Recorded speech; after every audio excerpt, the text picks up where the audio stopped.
Al Mundial 94 le preguntan al jefe de los árbitros de FIFA, ¿quién inaugura el Mundial? La inauguración del Mundial la pita el mejor árbitro del mundo. Bien. ¿Y quién es? Arturo Bricio de México. Me dan efectivamente la inauguración en el Soldier Field de Chicago. Me dan un segundo partido, Brasil-Camerún. Y me dan un tercer partido, Italia-Nigeria. Fue mi partido negro. Y me recibe un emisario de FIFA, me da un apretón de manos y mi boleto de regreso. El mejor árbitro del mundo vio la mitad del Mundial en su casa. ¡Wow!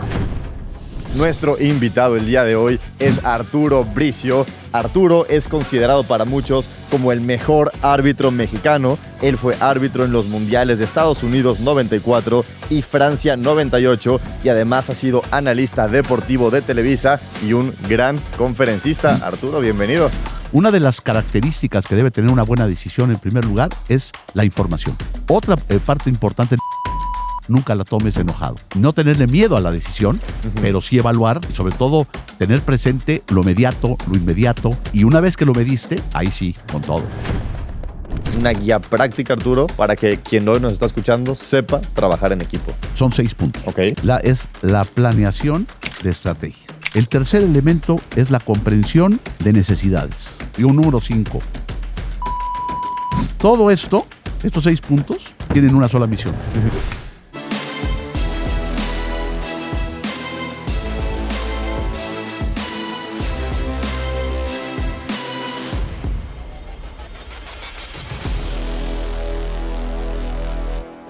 Amigos, que sepan que el día de hoy vamos a hablar de un tema que yo sé que les apasiona y es el tema del fútbol, pero lo vamos a mezclar con grandes lecciones de un gran árbitro. El día de hoy vamos a hablar de saber tomar decisiones con valor, vamos a hablar de saber trabajar en equipo y también de la importancia y el rol que tiene el liderazgo dentro de todo esto. Y Arturo, para iniciar, yo sé que en tu vida hay que tomar decisiones rápido como árbitro delante de millones, pero hubo una decisión que, si bien entiendo, te llevó a ser un árbitro de talla internacional y poder estar en los grandes mundiales. Antes de hablar de cómo tomar decisiones, cuéntanos, ¿cuál fue esa decisión? Mira, lo que pasa es que el tema arbitral, cuando yo ingreso al arbitraje, era un tema de hombres mayores. O sea, los árbitros eran casi cincuentones en aquel tiempo. Ok. Mi padre se retiró. Te voy a dar un dato que me parece ilustrativo. Mi padre, don Arturo Bricio Ponce de León, debutó a la edad que yo me retiré, en primera división. O sea, él debutó de 42 años. Yo me retiré a los 42 años, ¿no?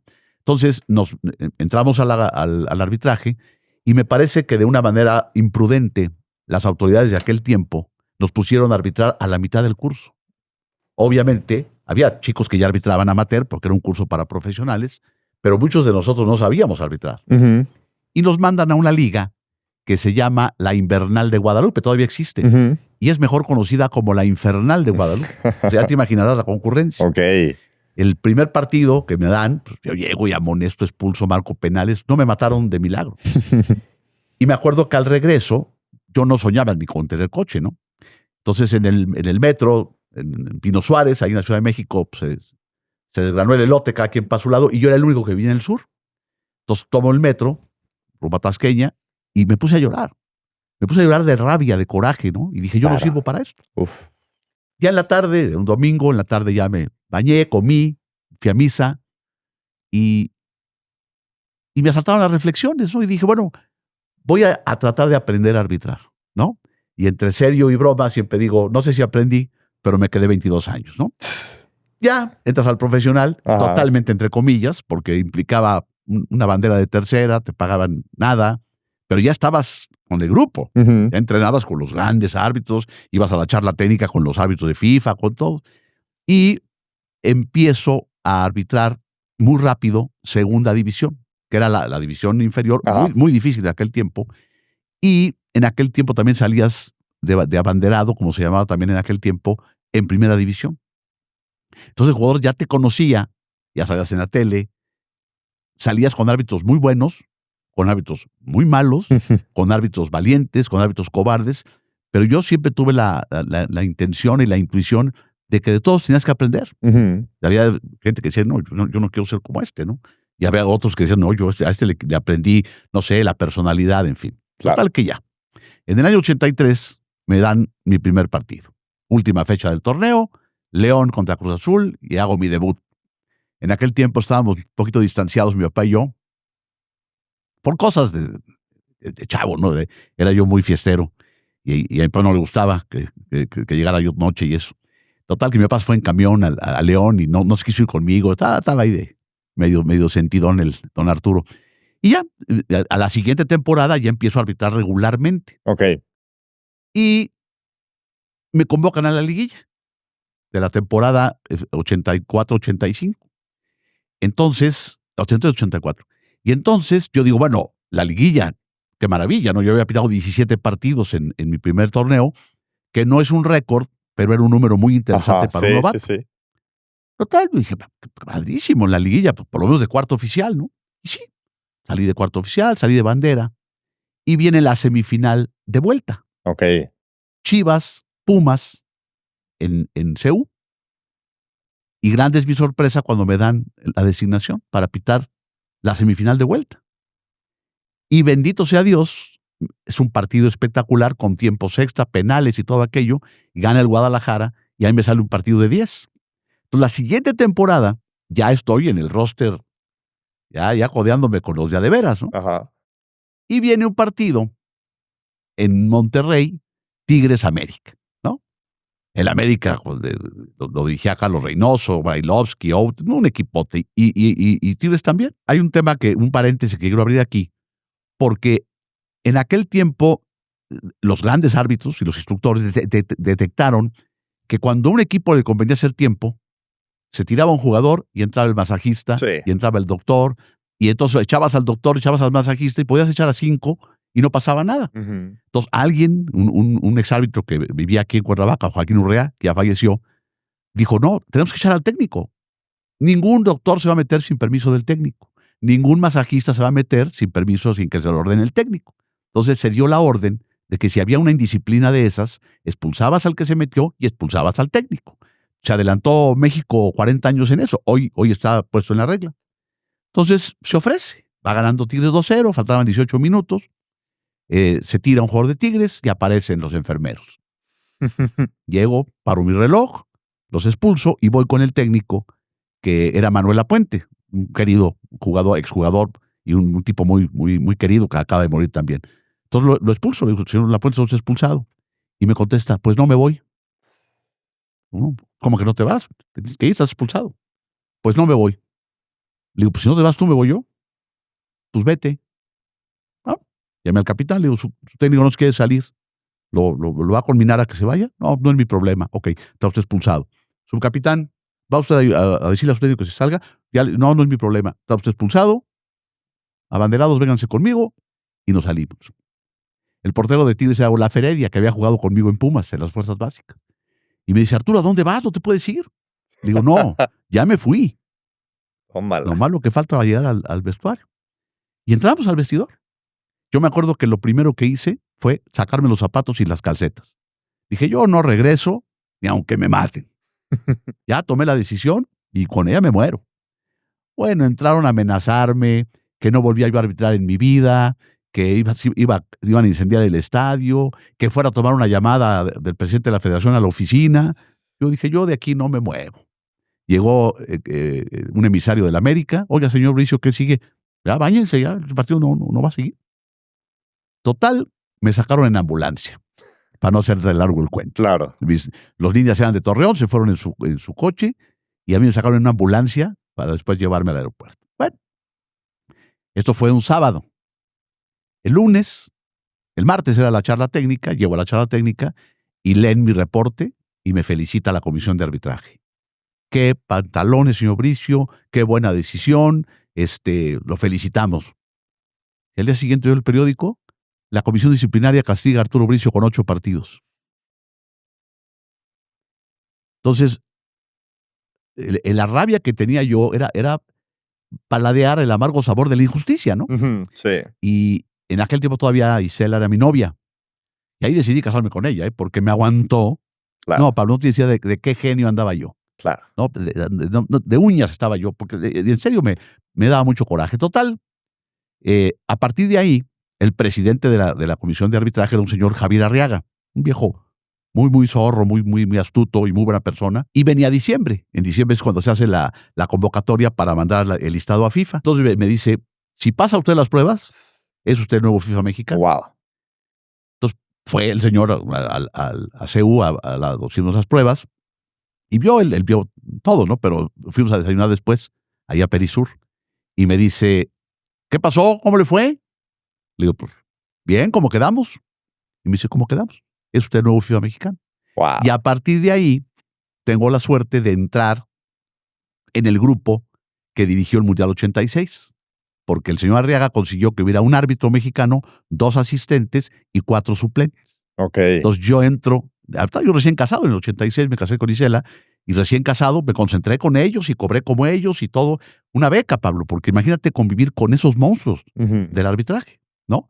Entonces ya como árbitro FIFA, pues ya empiezas a ir a los torneos sub-17, fui a un Mundial sub-17, a Canadá, luego fui a Arabia, a un Mundial sub-20, fui al Mundial, los Juegos Olímpicos de Barcelona 92, y en todos los torneos tuve la suerte de que me fuera bien. Entonces, ya que se había retirado en 90 Edgardo Codesal, que era el otro muy buen árbitro mexicano, entonces quedó abierta la posibilidad de ir a un mundial, ¿no? Lo cual se dio ya en 94, ¿no? Para que vean, amigos, el poder de saber tomar decisiones. Saber tomar una buena decisión puede cambiar tu vida. Y Arturo, ahora sí empezamos con el tema de las decisiones y partamos por entender qué es una decisión. Mira, el tema de decidir en la vida es un tema que se le da solamente al ser humano, ¿no? El ser humano racional, como ser racional, es la única persona en la creación que tiene la capacidad de optar. Claro. ¿No? Y las opciones, sería muy fácil si fuera una dicotomía, ¿no? Digamos, si fuera blanco o negro, si fuera día o noche. Claro. El problema es que hasta las decisiones más triviales, ¿qué ropa me voy a poner hoy? ¿Qué voy a comer hoy? Son decisiones triviales, ¿no? Aún así, tienes un menú, tienes una baraja de opciones, un abanico de opciones, ¿no? El problema es cuando las decisiones son trascendentales. Okay. Ahí es el problema, ¿no? Porque yo siempre les digo en las charlas y en las pláticas, y agarro a alguien de la primera fila, le digo, a ver, junta tus dedos, tu dedo índice, tus 2 dedos índices. Están prácticamente simétricos, ¿no? Ajá. Pero si de cada punta del dedo, tócame mi dedo derecho, por favor, traza una línea al infinito. Ahora traza la línea de mi dedo izquierdo. Sí. Terminan en lugares totalmente diferentes. Una pequeña diferencia terminó siendo enorme, ¿no? Entonces, una de las características que debe tener una buena decisión, en primer lugar, es la información. Ok. O sea, tratar de ponderar toda la información que puedas tener. Otra parte importante es la experiencia. ¿Cómo te ha ido con tus decisiones? Claro. ¿No? Eso es muy importante. Y también, otra cosa que nos dicen los viejos, ¿no? Nadie experimenta en cabeza ajena. Hay que preguntar. Hay que agenciarse toda la información. Otro punto fundamental de tomar una buena decisión: nunca la tomes enojado. Tomar decisiones enojado es un pasaporte para equivocarte, ¿no? O sea, sí, claro. Tienes que tener la certeza de que estás tomando la decisión enfocado, la decisión informado, la decisión sereno, y entonces ya podrás tomar la decisión. Ahora, ¿cuál es a lo que nos enfrentamos hoy? Sobre todo con los jóvenes, Pablo.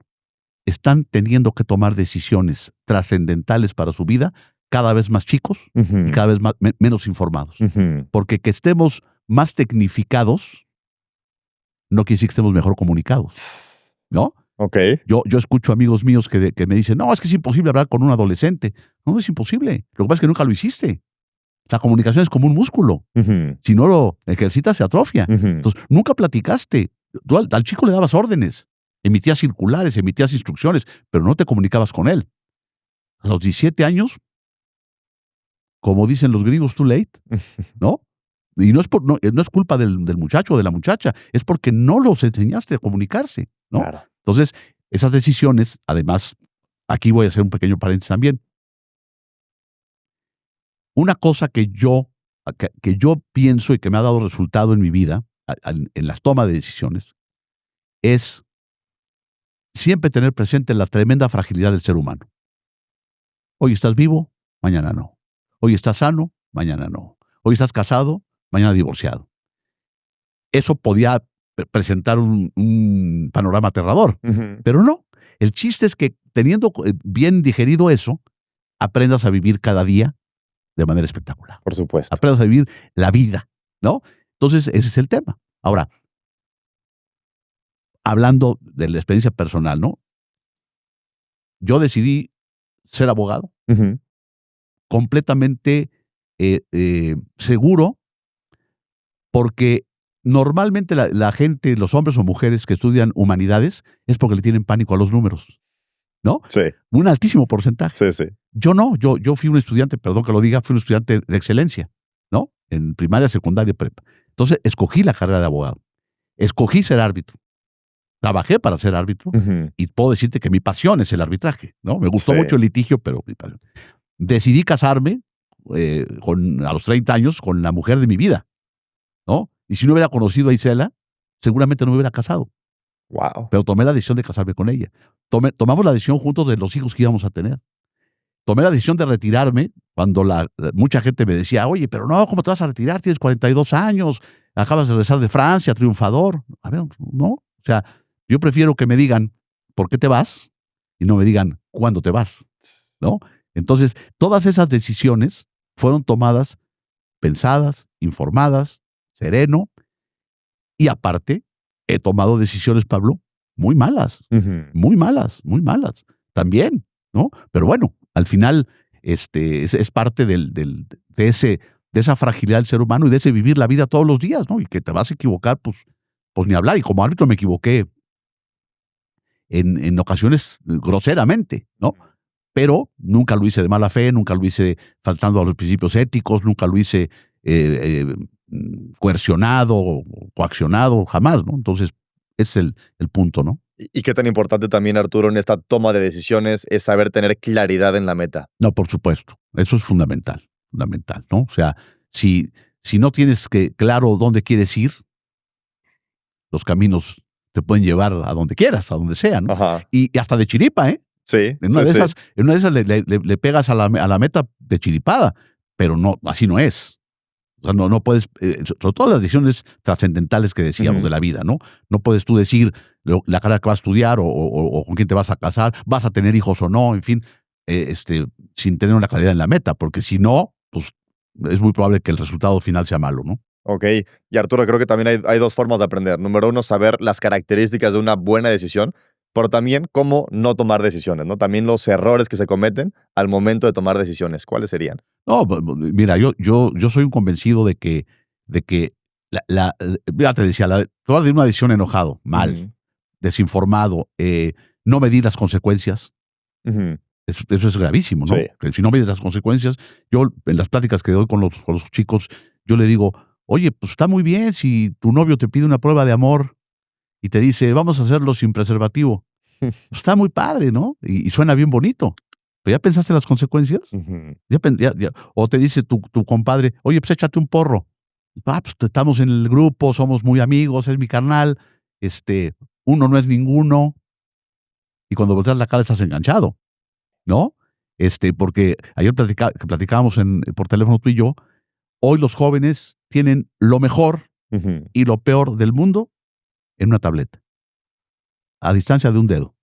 Le picas, puedes tener la información privilegiada o puedes tener la peor pornografía, lo peor del mundo, Ujú. lo puedes tener a distancia de un dedo. Entonces, por eso es tan importante medir a qué te puede llevar una mala decisión, ¿no? Claro. Y Arturo, entrando un poco al tema de los errores en las decisiones, ¿no? Tú te tocaba tomar decisiones en milisegundos y era sin pensarlo. Y es lógico que mientras más partidos y más decisiones, más posibilidad hay de equivocarse en una decisión. Y la pregunta no es qué pasa cuando me equivoco, es cómo manejo esa frustración al equivocarme en mis decisiones. Fíjate que al Mundial 94 le preguntan al jefe de los árbitros de FIFA, un italiano, Paolo Casarín, que Ok. fue un legendario árbitro, ¿no? ¿Quién inaugura el Mundial?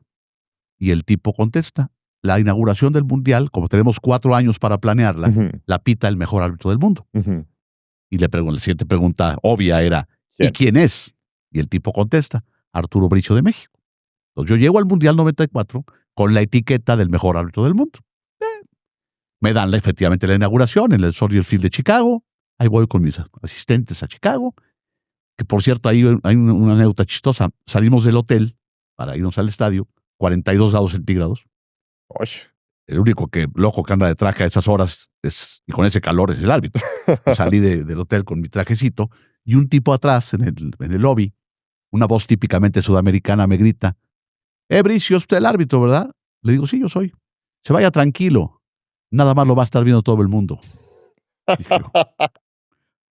Pues es que era cierto. O sea, Sí. Una final la ve todo aquel que le gusta el fútbol. Pero la inauguración la ven hasta las abuelitas. Sí. Por todo el show y los bailables y todo aquello. Bueno, total, arbitro el partido, expulso al Diablo Echeverri, un gran jugador boliviano, besos y abrazos. Regreso a la concentración. Me dan un segundo partido. Brasil-Camerún.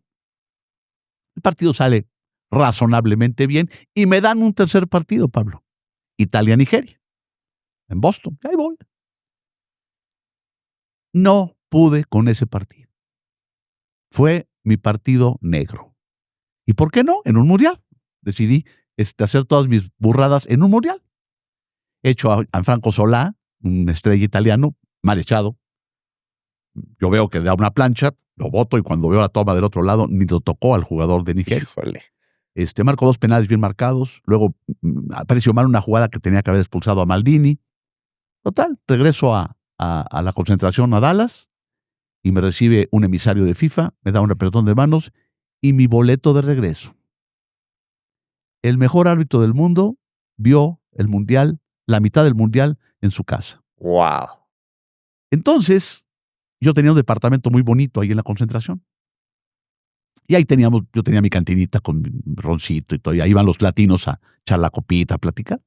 Fueron ahí a despedirme y cuando se fue el último, entró la llamada de mi papá. Y ahí me derrumbé, man. A llorar como Magdalena. Uh-huh. Y lloraba, sobre todo, porque sabía que no tenía quien echarle la culpa.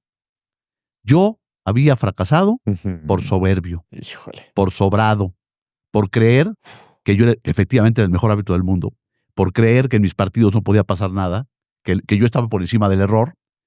Y entonces viene toda esa reflexión de qué hicimos mal, ¿no? Uh-huh. Y no fue fácil, porque no es un tema nada más de personal.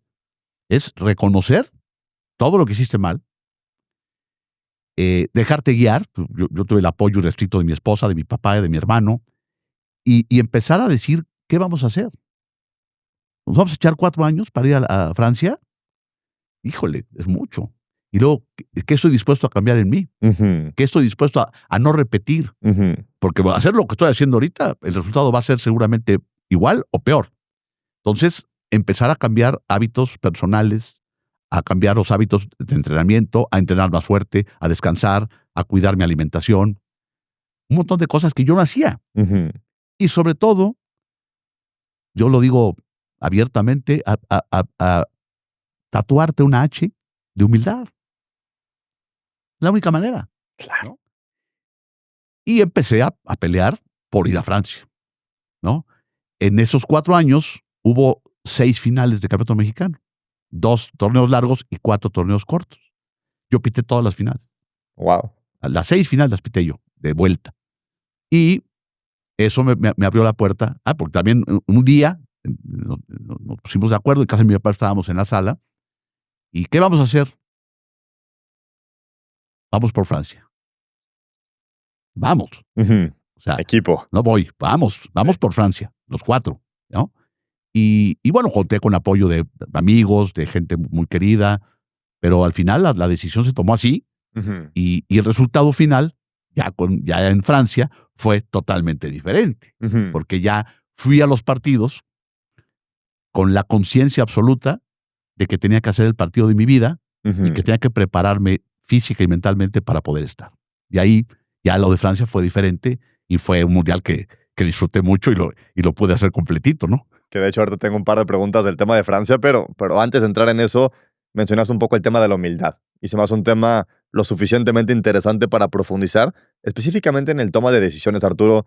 ¿Crees que es importante jamás perder el piso? Por supuesto, por supuesto. Mira, el gran problema, y sobre todo cuando una persona, hombre o mujer, empieza a crecer, me refiero profesional y económicamente, Ajá. que no necesariamente va de la mano, pero suele ir de la mano, Uh-huh. Y pasa mucho con los políticos también o con los artistas, ¿no? Si todo el día te están diciendo que eres muy bueno, si todo el día te están diciendo que eres muy guapo, si todo el día te están diciendo que eres un fregón, pues te la acabas creyendo. La leyenda cuenta que los Césares tenían un tipo atrás, un pretor, que todo el tiempo les iba diciendo, eres humano, eres humano, eres humano, ¿no? Ahora, la humildad no es ser chiquito, ni ser poquito, ni ser dejado. Al contrario, se requieren muchos pantalones y muchas faldas para poder decir me equivoqué, para poder decir no sé, para poder decir enséñame, aconséjame, quiero aprender, quiero ser más hábil, quiero tener más herramientas en mi vida, ¿no? Y eso muchas veces, insisto con el ejemplo que ponía yo, la chava o el muchacho que empieza a crecer económica y profesionalmente suele perder piso. Y después es muy difícil recuperarlo. Sí. Porque además otra, que te digo, Pablo, tú eres muy joven, pero a lo mejor te ha sucedido. Una derrota no la puede entender más que el que la sufre. O sea, me lo puede platicar mi papá, me lo puede platicar mi mejor amigo y decirme, es que no sabes cómo se siente. No, pero si no lo viviste en carne propia, no lo vas a cambiar. No vas a cambiar tu forma de ser, porque además la otra, piensas y sientes que te está dando resultado. ¿Para qué le cambio? ¿No? Y ahí es cuando vienen los trancazos, cuando vienen las frustraciones, la derrota, y no estás preparado para eso. Claro. ¿No? Entonces, yo creo que en ese sentido de la humildad, yo pienso que es un rasgo fundamental de la gente grande, de la gente grande, es decir, no me refiero a edad, me refiero a grandiosidad, a grandeza de miras, a la gente generosa, la gente triunfadora, no económicamente, la gente que realmente trasciende, esa gente generalmente posee un altísimo grado de humildad. Totalmente de acuerdo. Arturo, antes de pasar al siguiente pilar, que es el trabajo en equipo, cerremos el tema de las decisiones con saber administrar el riesgo, ¿no? Siempre que hay una decisión, hay un riesgo y a veces no somos muy conscientes de eso. ¿Qué significa, por ejemplo, tener un comité de riesgo? No, bueno, es fundamental, como persona y como organización, ¿no? Ahora, el tema del riesgo no implica tenerle miedo a la decisión, ¿no? Sí. Implica, es como si tienes digamos, un tablerito con picos, con cosas esmerilado, digamos, ¿no? No te vas a meter la mano limpia a limpiarlo porque te vas a cortar, ¿no? Pero sí debes de saber que hay herramientas con las cuales puedes hacer eso mismo de otra manera, ¿no? Entonces, no tenerle miedo a la decisión, pero sí evaluar y sobre todo tener presente lo mediato, lo inmediato, lo cómo, lo por qué. Y una vez que lo mediste, ahí sí, con todo. Ahí sí ya evalué los riesgos, me la voy a jugar, vámonos recio, sin tener miedo, ¿no? Ok, ya pasando al segundo pilar, trabajo en equipo, y antes de entrar al tema del trabajo, me gustaría primero definir qué es un equipo. Pues mira, yo tengo una definición muy simple, pero que encaja en casi todas las organizaciones, ¿no? Un equipo es un grupo de personas especialistas en lo que hacen, que guiados por un líder buscan un fin común. O sea, y normalmente las organizaciones se encajan porque las personas que están ahí, sea un banco, una aseguradora, sea una tienda de autoservicio, lo que sea, un equipo de fútbol, ¿no? Están ahí porque son muy buenos en lo que hacen, ¿no? Pueden mejorar, por supuesto, ¿no? Pero el tema es, y requerimos la guía de los liderazgos, ¿no? Claro. Porque otro de los temas, y lo vamos a tocar más adelante, es el liderazgo es fundamental. Sí. Fundamental. A mí, los raseros, las igualdades, el todos somos iguales, a mí no me convence. Cada quien somos diferentes, tenemos habilidades diferentes y tenemos que saber ponerlas al servicio de los otros. Y gracias a Dios somos diferentes. Gracias a Dios. Si tenemos nuestra voz, nuestro rostro, nuestra cultura, nuestras bromas, nuestras tradiciones, nuestras creencias, ¿no? Nuestros miedos, ¿no? Pero bendito sea Dios, somos diferentes, ¿no? Ok, y antes de entrar en el cómo trabajo en equipo, definamos cómo sé si el día de hoy estoy trabajando en equipo o no estoy trabajando en equipo. Mira, yo estoy convencido que es uno de los términos más sobados y sobreutilizados en nuestro mundo. Sí. Porque nadie te enseña a trabajar en equipo. Es más, de niño, en las casas, normalmente, siglo XXI, está mal repartidas las obligaciones, ¿no? O sea, todavía hoy escuchas a papás que le dicen al jovencito, tú aprende a manejar, que tu hermana se espere. O tú lavas los platos, niña, porque eres mujer. Cosas que dices, no puede ser. Pues existen hoy, Sí. ¿no? Entonces, en la secundaria, trabajo en equipo, 5 muchachos, el grupo. Generalmente acaba haciendo el trabajo una. Sí. Normalmente mujer, que son más entregadas, digamos, ¿no? No falta el baquetón, que nunca se presentó y al final llega a exigir que pongan su nombre también de él. El otro llega con un six de chelas. O sea, y luego llegas a una empresa, a una organización, a un proyecto y te dicen, vamos a trabajar en equipo. ¿Qué se come? ¿No? Claro. O otra muy frecuente que me ha tocado en algunas empresas, ¿no? No leak. Aquí, los muchachos trabajan en equipo. Sí. Mire, cuando tenemos que presentar el balance anual, bueno, ni a comer salen. Bueno, hay días que se han quedado hasta dormir aquí. Le digo, pues ¿sabe qué? Con todo respeto, eso es un bomberazo. No es trabajar en equipo. Si trabajaran en equipo, nadie tendría por qué no ir a comer y nadie tendría por qué dormir en la empresa. Totalmente. Porque haríamos el trabajo, normalmente lo desahogaríamos en la manera correcta. Ustedes lo que hacen es un bomberazo, no es trabajar en equipo, ¿no? Entonces, ahí es un término, te digo, a mí me parece un término sobado Sí. y sobrevalorado, digamos, ¿no? Sí, es algo que escuchamos mucho, pero también pocas veces entramos, como el día de hoy quiero entrar, en una guía práctica, Arturo, para que quien hoy nos está escuchando sepa trabajar en equipo. Mira, yo creo que lo primerito que tenemos que tener presente para trabajar en equipo son 6 puntos. ¿Ok? Es la planeación de estrategias. Ok. Hoy no se puede hacer nada si no se planea la estrategia. Los cómo, los porqués, los alcances, con quién lo hago, cómo lo hago, todo tiene que tener una estrategia. Y esto aplica para cualquier equipo. Para cualquier equipo, cualquier tipo de equipo. Número 2, definición de tareas. Tema importante. Hay un montón de gente a la cual no le definen, no le dicen qué se espera de ellos. Y si a mí no me dicen qué esperan de mí, aunque haga mi mejor esfuerzo, no voy a ver resultados, Pablo. Y una persona que esforzándose no ve resultados, se frustra. Es simplemente humano, ¿no? Sí. El tercer elemento es la comprensión de necesidades. Mutua y recíproca. Porque al ser humano le gustan, no al mexicano, al ser humano le gustan mucho los derechos, pero no le gustan las obligaciones. Entonces, si no equilibramos eso, pues tienes o un grupo de gente que se cree privilegiada y se cree con derechos especiales, hasta en los equipos de fútbol, sí, claro, ¿no? O en las canchas, o un grupo que se siente sobajado, que siempre está inconforme, o que siempre está reclamando, de rebelde, porque no hay consistencia en lo que se hace en el grupo, ¿no? Entonces es fundamental esto tenerlo presente. Ok. 4, suma de habilidades. Muy importante. Yo les digo, a ver, ¿cuánto se tardan los mecánicos en Fórmula 1 en cambiar un neumático? 2.8 segundos, Sí. 2.5, ¿no? Bueno, la vida es muy parecida. Si no sabemos, aprendemos a cambiar un neumático hipotético que tenemos en la cabeza en 2.5 segundos, no vamos a competir. Y para eso requiero habilidades extras para poder competir en el mundo que vivimos hoy. Entonces, la única manera es haciéndome más habilidoso y sumando las habilidades del grupo, ¿no?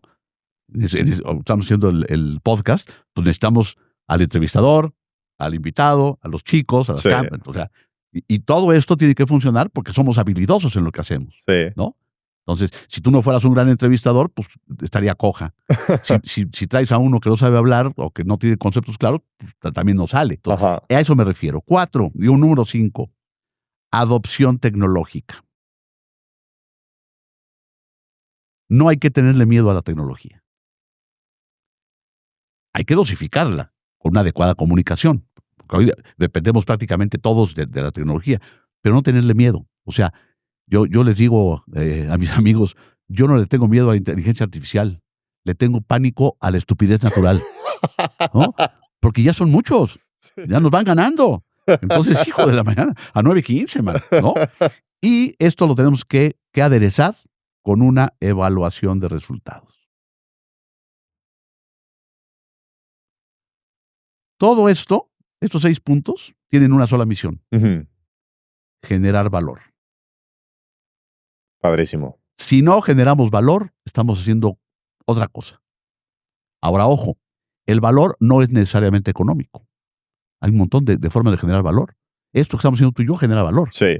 Hay valor social, valor económico, valor ecológico, valor inclusivo, valor deportivo, de muchas formas, ¿no? Ujú. Ahora, una vez que queremos evaluar los resultados y si estamos generando valor, hay otros tres apartados. Ok. ¿Cómo tiene que ser ese análisis del resultado? Primero, objetiva. O sea, nada de la ley de la ventaja, nada de que fíjense que este año nos fue mal, muchachos, pero el año pasado nos fue peor. ¿Y la pandemia?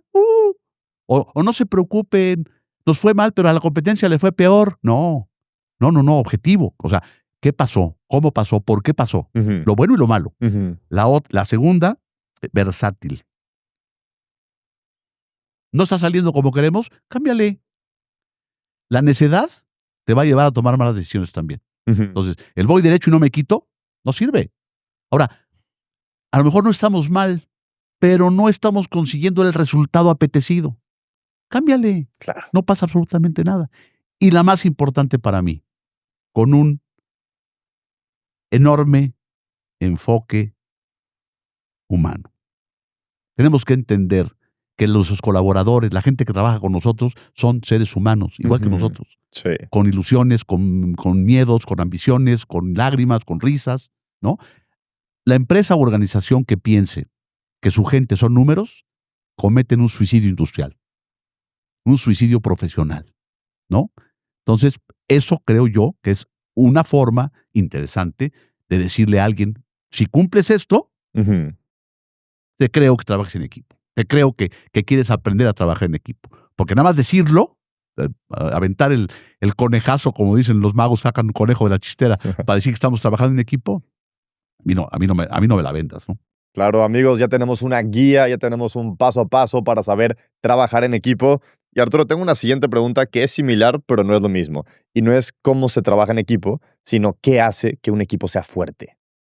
Mira, yo creo, también estoy convencido de que los equipos se fortalecen de muchas maneras, ¿no? Pero Ujú. una de las formas más importantes de fortalecer el equipo es respetar al individuo. Ujú. Es decir, no podemos pedirle lo mismo a todos. Claro.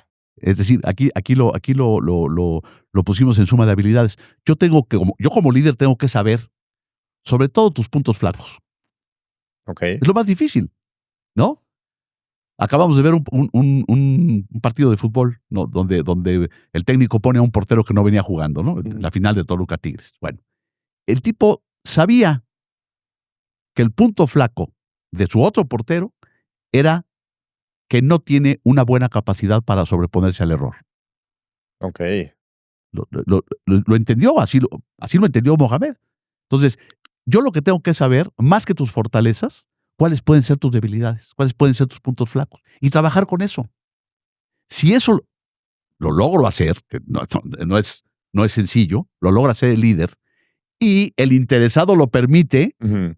porque a veces para que no sepan que tengo debilidades, me pongo una coraza o hago como que soy muy macho, muy difícil, muy valentón, o, o, o, o pongo trabas, o pongo problemas, o hago menciones a equidad de género, cosas que lo que hacen es alejar al de enfrente, ¿no? Entonces, Ujú.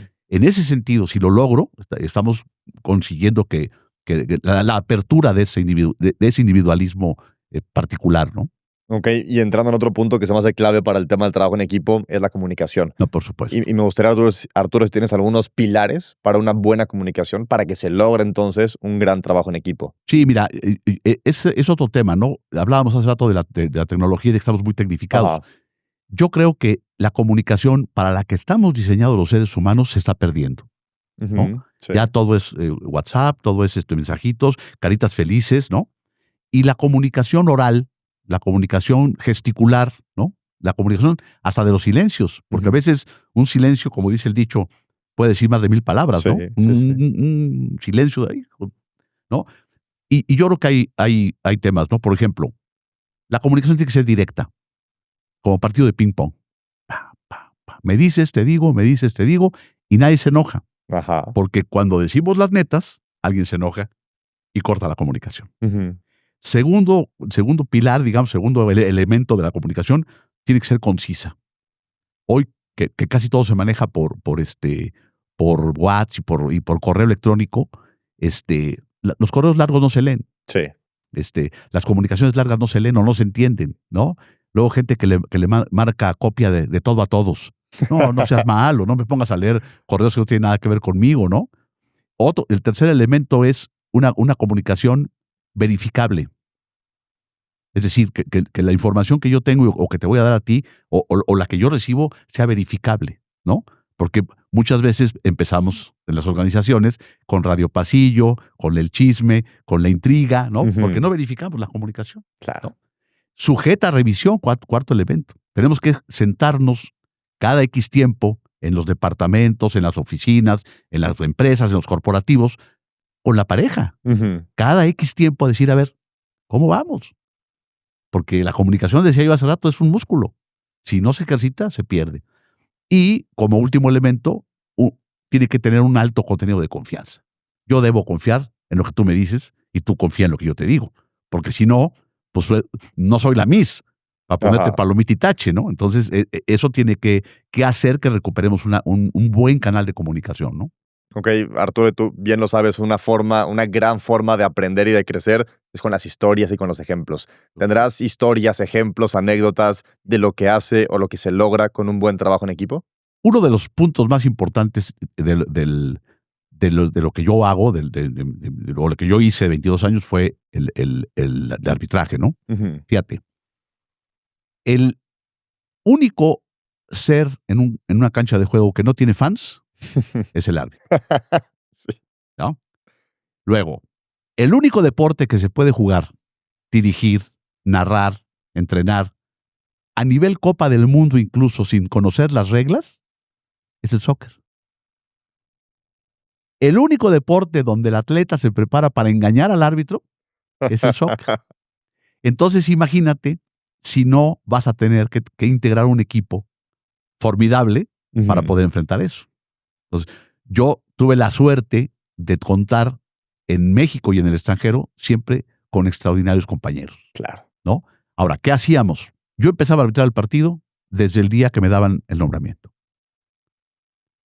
Empezaba a pensar, a ver, ¿cómo juega este equipo? No, pues juega al fuera de lugar. ¿Cómo juega este otro equipo? No, pues meten la pata, ¿no?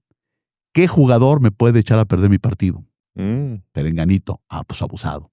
Y después, el día del partido, una gran planeación con los muchachos. A ver, ¿qué pasa si hay una agresión a mis espaldas? ¿Qué pasa si te dejo con la bandera arriba? No había comunicación, no había cosas electrónicas en aquel tiempo. Ujú. Entonces, ¿qué pasa si dejo una bandera arriba? ¿Qué pasa si esto? ¿Qué pasa si lo otro? ¿No? Tratar de ver los escenarios y a establecer los riesgos de lo que podíamos hacer mal, Ujú. ¿no? Entonces, esa experiencia me hizo a mí confiar ciegamente en mis compañeros. Claro. ¿Que me llevé centones? Sí. Una final se decidió con un gol en fuera de juego. Santos Necaxa. Porque yo confié absolutamente en mi asistente. Si somos un equipo y trabajamos en equipo y estamos convencidos y compenetrados, te tengo que hacer caso. Ya cuando la vi en la televisión me quise morir. Hmm. Pero así era. Y eso, al final, como un checklist, fue de las cosas que más resultado me dieron en mi carrera, ¿no? Ok, mencionabas hace rato el tema del Mundial 98, ¿no? Y como parte de un ejemplo de trabajo en equipo, cuéntanos cómo fue la expulsión de Zidane y qué aprendiste de trabajo en equipo con eso. El tema de ese partido en particular era un partido en apariencia muy sencillo. Y tan sencillo que lo ganó Francia 4-0. Ujú. Obviamente, la personalidad de Zinedine Zidane era arrolladora. Ujú. Y en ese momento, pues ya era considerado el mejor jugador del mundo, Ujú. ¿no?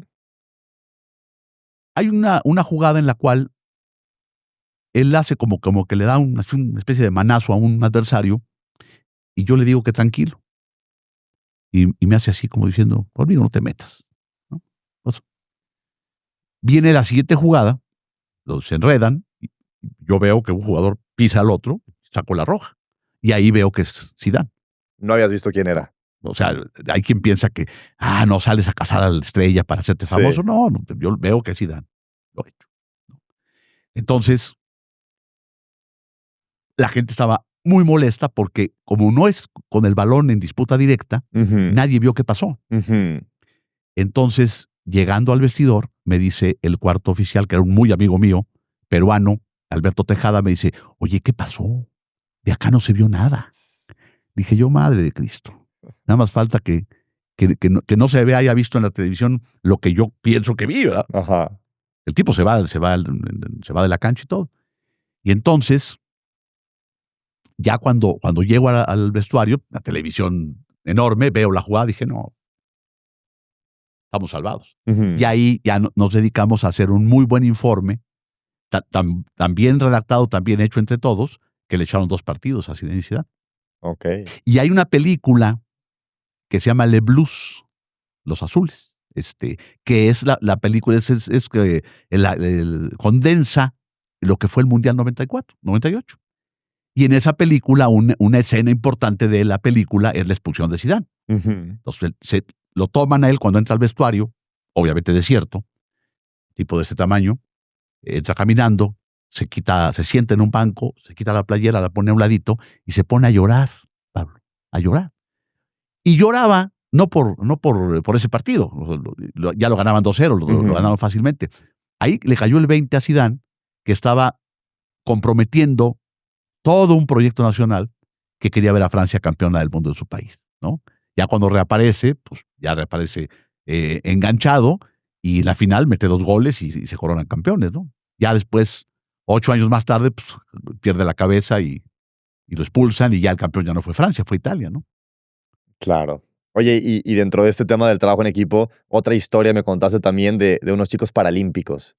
Bueno, yo los pongo de ejemplo en las conferencias. Fíjate, hay una palabra, una frase que tiene muchos papás. Dicen que la dijo Di Stéfano, que la dijo quién sabe quién. Es el lema de la Federación Argentina de Fútbol, que dice, ninguno es tan bueno como todos juntos. Partimos de la base de que somos muy buenos, cada quien. Pero si hacemos esa cadenota, ese eslabón gordo, que no se va a romper, o la cadena no se va a romper por ese eslabón, bueno, en la vida no hay invictos, pero vamos a ser un equipo muy fuerte, ¿no? Y estos chicos se llaman Kevin y Mónica. Son campeones paralímpicos en 1500 metros. Trajeron la medalla de oro de Tokio. Nada más que Mónica es ciega. Ok.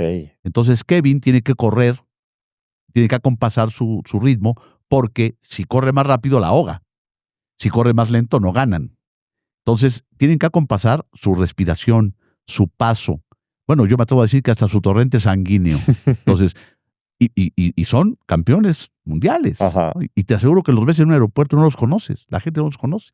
Pero yo no conozco, o no hay yo un ejemplo de mayor compenetración y más trabajo en equipo que el de esos 2 chicos, ¿no? Por eso me encanta siempre ponerlos de ejemplo, ¿no? Claro. Y Arturo, si mañana llegas a un equipo que no está funcionando, ¿qué sería lo primero que habría que revisar? Bueno, mira, yo lo primero que revisaría y lo primero que haría y que hago es involucrar a los líderes, ¿no? O sea, a ver, mañana me contrata un directivo de un equipo de fútbol, por decir algo. La primera plática y en los primeros 3 o 4 roces que tenga yo con el grupo, tiene que estar él.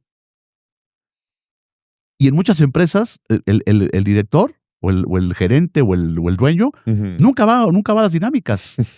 Sí. Yo te puedo decir que llevo 25 años dando pláticas. Yo creo que me sobran dedos en la mano para decirte cuando un dueño se quedó a la plática. Y lo primero es, no estás funcionando. O la otra, llega el dueño, les pone una gran regañiza a los muchachos porque no dieron los resultados, porque no sé qué, y después se va. ¿Y qué pasa el motivador? No, pues los encuentras ya todos mustios, los pobres, ¿no? O sea, es horrible, Sí. ¿no? Entonces, lo primero que tienes que encontrar, para poder encontrar qué es lo disfuncional de un grupo, es revisar los liderazgos, ¿no? Una familia, es el chamaco marihuano, la chamaca, quién sabe qué, el otro, quién sabe qué, y el papá es un alcoholicazo, pues bueno, hermano, ¿qué quieres? ¿Cómo quieres Claro. remediar esto? ¿No? El liderazgo está totalmente totalmente, es un liderazgo disruptor completamente, ¿no? Entonces yo creo que tienes que, primero que nada, ver cómo andan los liderazgos y ya de ahí empezamos a trabajar así que de arriba para abajo en el arbolito, ¿verdad? Claro, pues entramos ahora en ese tema, ¿no? De liderazgo. Amigos, el día de hoy ya aprendimos a tomar decisiones y la importancia que tiene el saber tomar esas decisiones. Ya hablamos del trabajo en equipo, cómo se logra, qué importancia tiene y sobre todo recordar, hoy en día no se puede lograr nada solo. Tercer pilar, Arturo, hablemos de liderazgo. Para ti, ¿qué es el liderazgo? Mira, bueno, primero que nada, hay tres conceptos que se confunden frecuentemente, Ajá. ¿no? Que es poder, mando y Ujú. liderazgo. Y no son sinónimos, son totalmente diferentes. Una persona puede ser el dueño de la empresa, tener el poder, el dinero, el mando, pero no es necesariamente el líder. Ujú. O sea, el liderazgo es aquella capacidad de ser ejemplar. Claro. O sea, no puede haber un liderazgo genuino si no se predica con el ejemplo. Y no tiene que ser ni el dueño, ni el gerente, ni el director de la empresa. En muchas ocasiones, y velo puedes girar la cabeza alrededor con tus conocidos, a lo mejor en una familia el hermano menor o la hermana menor es el líder. Ujú.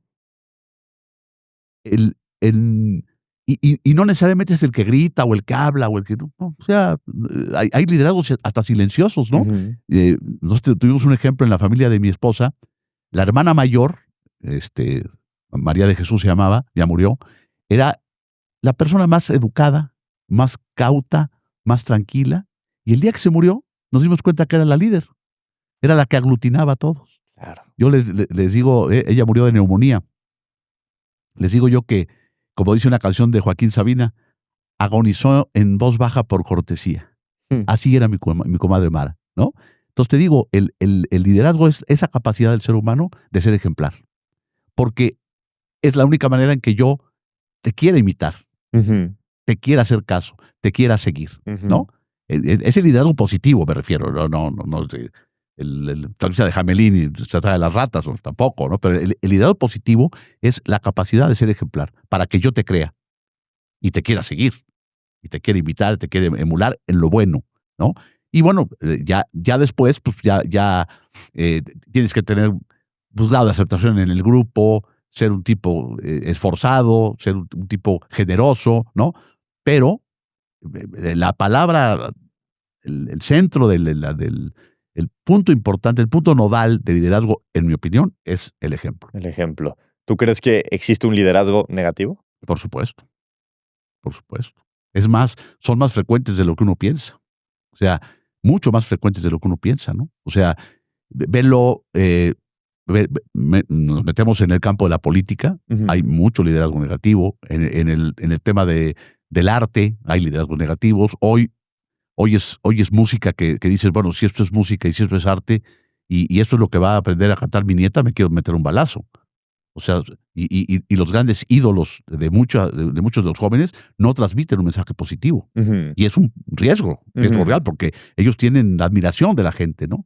Yo creo que es más frecuente de lo que uno cree el liderazgo negativo, ¿no?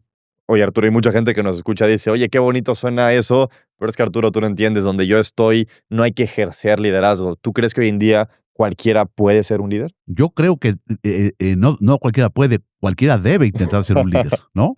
O sea, erigirte en un líder no es un tema, insisto, es un tema de poder, no es un tema, no son vencidas, no es un tema de avasallamiento, es un tema de que yo tengo que interiorizar el poder ser mejor cada día, Ujú. tratar de ser ejemplar en lo que yo hago, ¿no? O sea, si yo salgo de la casa y lo primero que hago es pasarme un alto, pues no estoy siendo ejemplar para nadie, ni Ujú. para mis hijos, ni para mí, ni para mí mismo, ¿no? Si voy echando pleito en la calle, si veo una cartera tirada y me la pico, o sea, y son comportamientos ponen frecuentemente el ejemplo de los japoneses, y es cierto, ¿no? Un japonés nunca se va a llevar un paraguas de un banco porque sabe que es de alguien. Claro. En las escuelas de los niños japoneses no hay empleados de intendencia, Pablo, porque el chavito hace su quehacer antes de irse a su casa, Ujú. ¿no? Entonces, en los estadios de fútbol, el público japonés levanta su basura y hasta la que no es de ellos. Lo hemos visto en los mundiales, ¿no? Entonces, Ujú. ese tipo de cuestiones son las que tienen que hacer y las que puedes cambiar y las que puedes modificar tú Ujú. para entonces ser una mejor versión de ti mismo, ¿verdad? Y en ese sentido, ¿por qué no ser un líder? Ok, y si hablamos del entorno del fútbol o del deporte en general, hay mucho liderazgo, hay muchos directores técnicos que inspiran liderazgo. ¿Cuáles crees que han sido los que más han inspirado y qué has aprendido de ellos? No, bueno, mira, el técnico, para empezar, el técnico busca líderes. Ok. ¿No? O sea, a lo mejor él tiene esa capacidad, ¿no?, de aglutinamiento, pero busca líderes. Te voy a poner un ejemplo. El mejor motivador, gestionador y ganador del mundo se llama Pep Guardiola. Pep Guardiola vino a jugar a México. Lo trajo un técnico, Juan Manuel Lillo. Lillo se escribe. A Dorados de Sinaloa. ¿Y por qué lo trajo? Lillo decía, porque necesito un entrenador en la cancha. Entonces, muchos equipos buscan tener un jugador que sea el que mejor le entendió al entrenador dentro del campo de juego.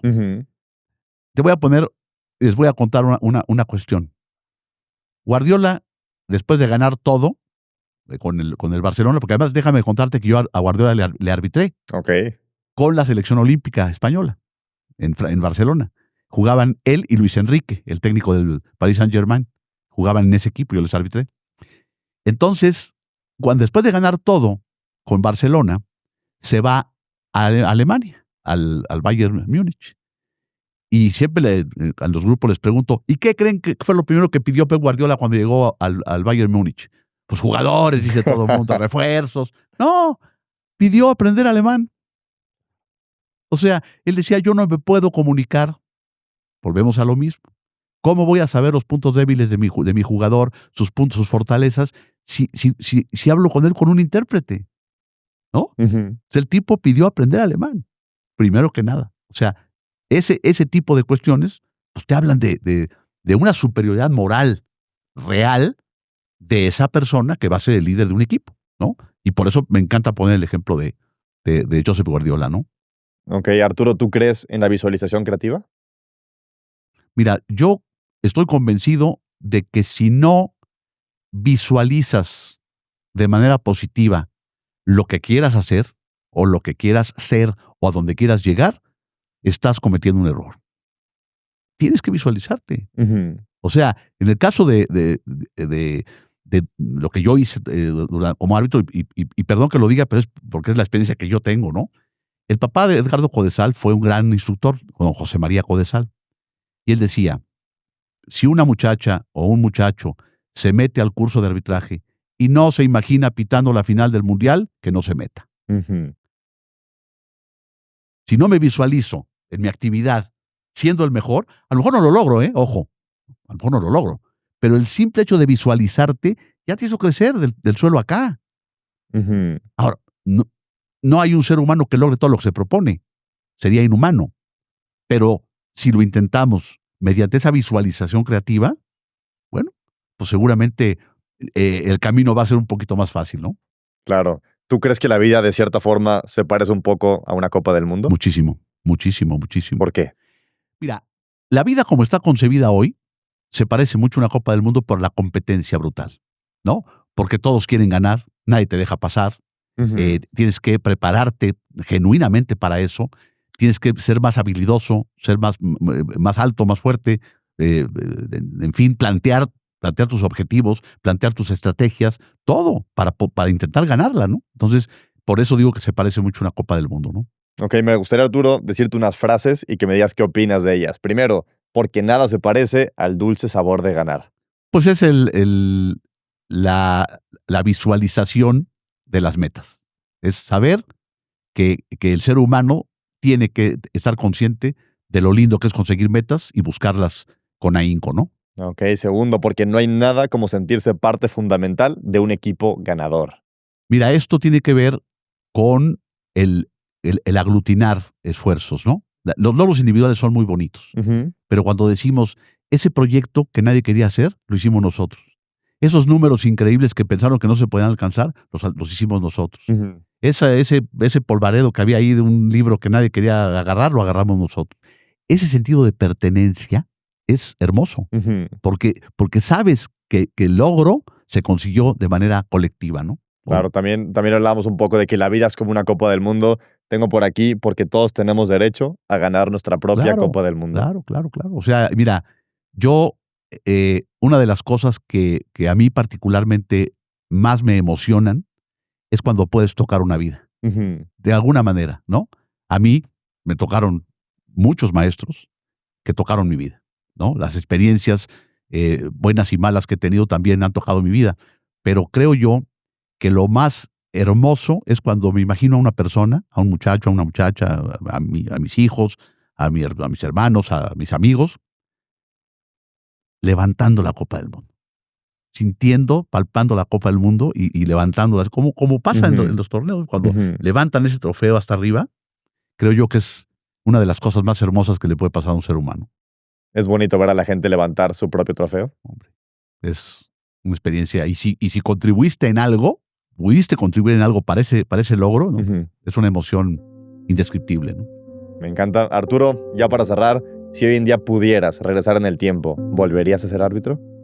Me casaría con mi esposa y volvería a ser árbitro. Esas dos decisiones. No las cambiaría por nada.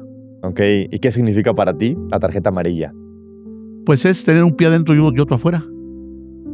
Así de sencillo. Yo soy convencido que uno de los problemas de las organizaciones es cuando te vuelves excepcional, ¿no? Para todo buscas una excepción. La tarjeta amarilla tienes un pie adentro y el otro afuera. Y si vuelves a cometer la conducta que dio origen a la amarilla, a mí no me debe temblar la mano para sacar la roja. Si no voy a tener el valor de sacar la roja en la siguiente jugada, mejor no saques la amarilla. Quédate con ella guardadita. ¿Y qué significa para ti, en el fútbol y en la vida, la tarjeta roja? Pues se acabó. Y te decía yo hace rato de la fragilidad del ser, ¿no? O sea, hay momentos en que, por ejemplo, una familia, ¿no? Un matrimonio totalmente disfuncional, que siguen casados por los hijos. Es una locura. Uh-huh. Es una barbaridad. Es estar echando limón a una herida, ¿no? Uh-huh. Entonces, hay momentos que tienes que decir, no más. O gente tóxica que tienes a tu alrededor, no más, no te quiero cerca de mí, no te quiero cerca de mi familia. Y son decisiones dolorosas a veces, ¿no? Pero así es que tomar. Como es tomar en un campo de juego, ¿no? Yo quisiera terminar todos los partidos con los 22, pero a veces no se puede, ¿no? Un tipo que me mienta la madre, un tipo que me mete una patada aquí, pues lo tengo que echar. Y hay que saber también cortar y soltar amarras y dejar cosas también. La vida, yo soy un convencido que la felicidad no existe como puerto. Uh-huh. La felicidad es una forma de viajar, Uh-huh. ¿no? Y la debes de buscar todos los días. Amigos, ya escuchamos, hay que aprender cuándo sacar la amarilla, pero también hay que aprender en la vida a de vez en cuando sacar la tarjeta roja. Arturo, muchísimas gracias. No, placer. Es un gustazo. placer estar contigo.